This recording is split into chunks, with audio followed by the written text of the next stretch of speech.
kenapa ada orang usianya 1030 tahun. Ada di Sragen. Ya, saya tanya, orang yang usianya 100 tahun sampai 1000 tahun itu tolong divalidasi ada nggak? Jawabannya KPU begini. Data itu sudah saya cek di data Dukcapil dan memang data itu ada. Muhammad Ahmad Batu. Mohon maaf para kiai habaib, saya datang terlambat karena memang saya putar-putar Jakarta, Banjarmasin, Surabaya, macam-macam. Dan ada pertanyaan yang paling sering ditanyakan kepada saya itu soal hasil realcon dan quickcon. Nah, hasil realcon kita, hitungan kami punya tim sendiri yang tim itu mengentri data dari Surabaya, ada di depan di Bogor, ada di Depok, dan ada di beberapa tempat termasuk di Maluku. Itu mengentri data sejak hari H dari C1 yang kita peroleh dari relawan kita. Tetapi itu kemudian kita entry betul-betul melalui C1 yang kita dapatkan, kita foto itu. Nah, sejak hari pertama hasilnya itu selalu konsisten begini. Ini sudah terkumpul 152.000 ya. 100 besar sudah. Dan ini baru dapat tambahan 1 menit lagi. Suara terkumpul itu 29 juta. Anies itu dapat 36,9. Jadi setiap kali kemudian hanya ini aja berputarnya itu hitungan kita. Nah, hitungan kita itu dari mana? Ya, tanya lo kan baru begitu. Maka kemudian kita itu sebenarnya ini saya siapkan untuk hari H buat klaim kemenangan. Kita harus lawan dia kan gitu. Berapa hasilnya kan gitu.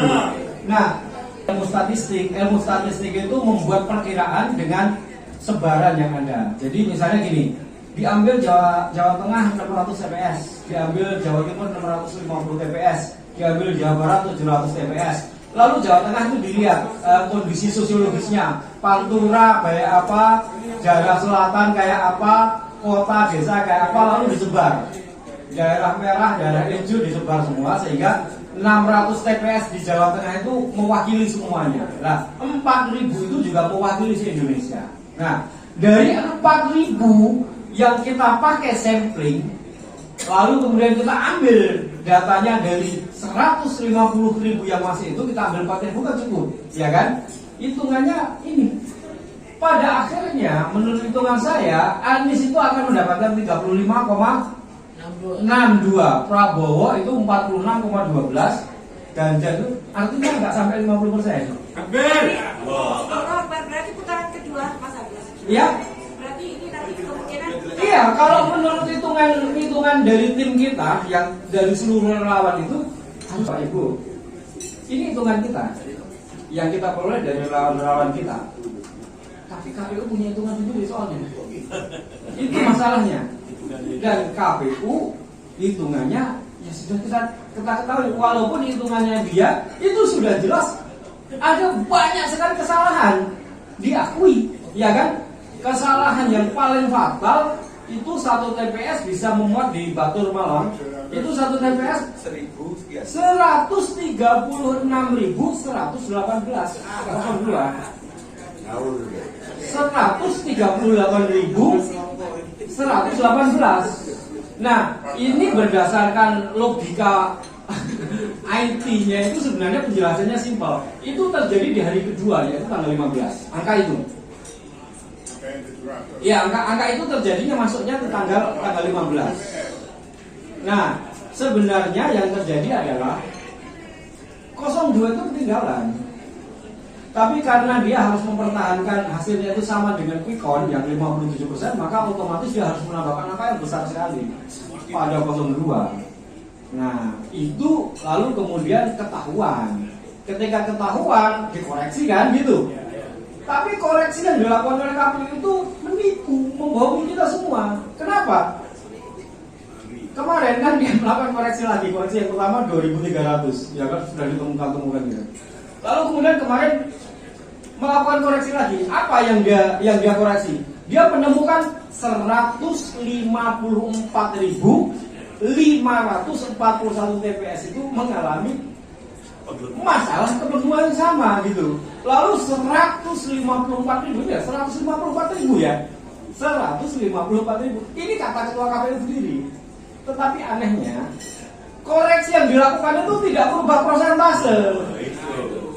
Jadi pembohongan aja. Itu makanya saya bilang kemarin di YouTube-nya Abraham Samad dan di mana-mana, ketika kita mengizinkan KPU melakukan koreksi, sebenarnya kita mengizinkan dia sedang melakukan normalisasi, penyesuaian.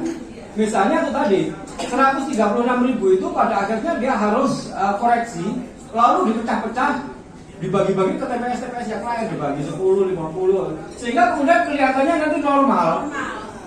Gitu. Seharusnya dia nggak boleh melakukan koreksi, biar aja begitu.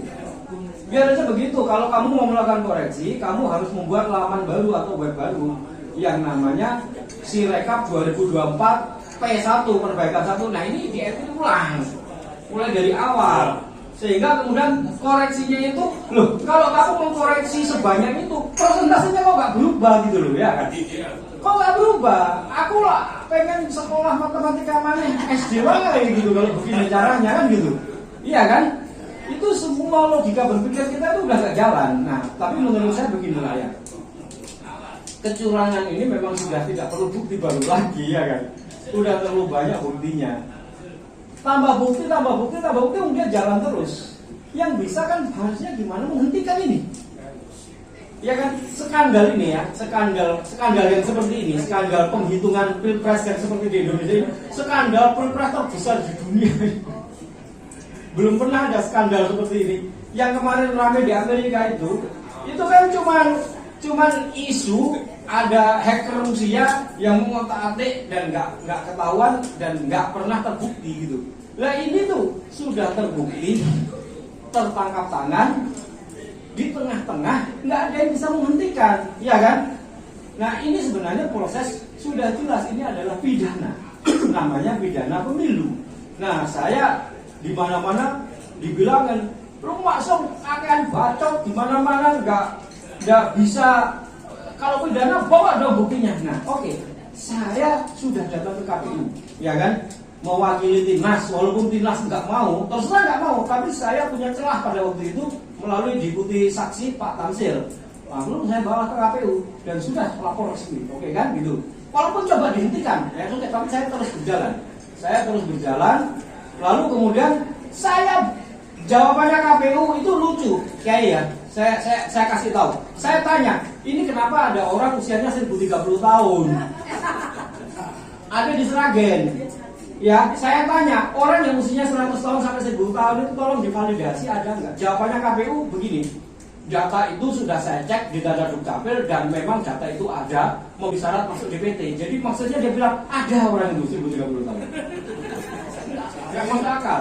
Kemudian saya tanya, ini kok ada orang-orang usianya 16 tahun banyak sekali, di bawah 17 tahun ada 16 tahun, ada 14 tahun, ada 0 tahun, ada 2 tahun, ada minus. Jawabannya juga sama. Itu sudah saya cek di data Dukcapil dan itu memenuhi syarat. Nah, gitu kan. Lalu kemudian saya minta DPT final. Dijawab, kami tidak bisa memberikan DPT final. Nah, ini melanggar undang-undang. Kenapa? Karena waktu saya menyurati, saya bukan nama Agus Maksum, saya pakai nama Timnas, ditandatangani oleh Timnas. Dijawab begitu. Jadi ini melanggar undang-undang. Sudah, jadi sebenarnya kalau mau maju ke MK, satu aja soal DPT. Ya, batalkan karena DPT-nya nggak sah sebenarnya. Kan gitu. Nah, terus yang keempat, yang paling akhir saya minta, Sirekap ini saya minta dikalibrasi. Atau gampangannya kemudian minta ditera gitu, kayak timbangan gitu loh. Atau bahasa IT-nya tolong disertifikasi ISO 27001. Dia juga nggak menggubris. Kami datang ke KPU untuk minta tolong ini dicoba masukin 10 TPS ngitungnya bener nggak, dimasukin 100 TPS ngitungnya bener apa enggak. Saya masukin angka di atas 306 di 1 TPS masuk apa enggak, gitu maksudnya.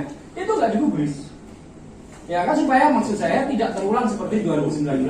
Oke kan? Nggak digubris. Lalu kemudian hari pertama, hari kedua sudah langsung menghasilkan angka 136.000 berapa, itu banyak sekali. Nah berarti dia sengaja. Kan sengaja.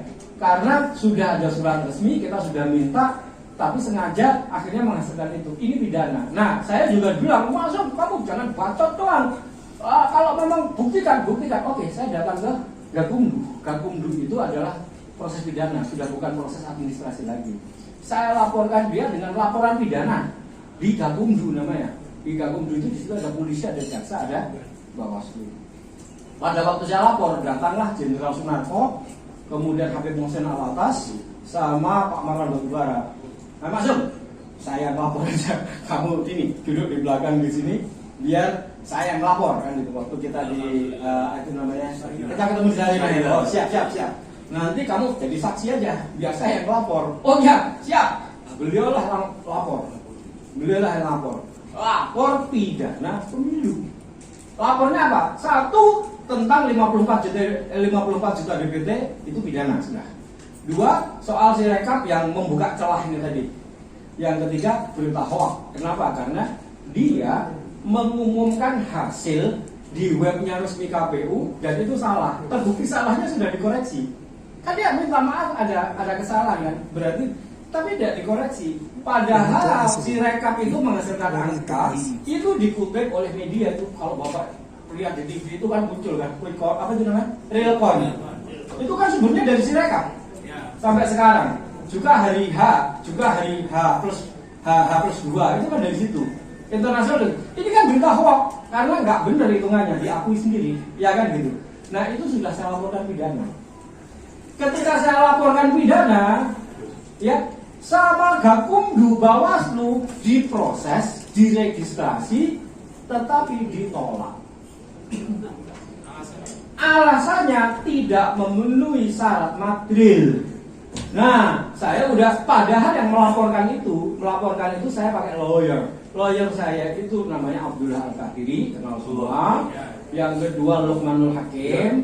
Yang ketiga mantan Hakim Agung ad hoc di Mahkamah Agung namanya Pak Dr. Dwi Cahyono SH.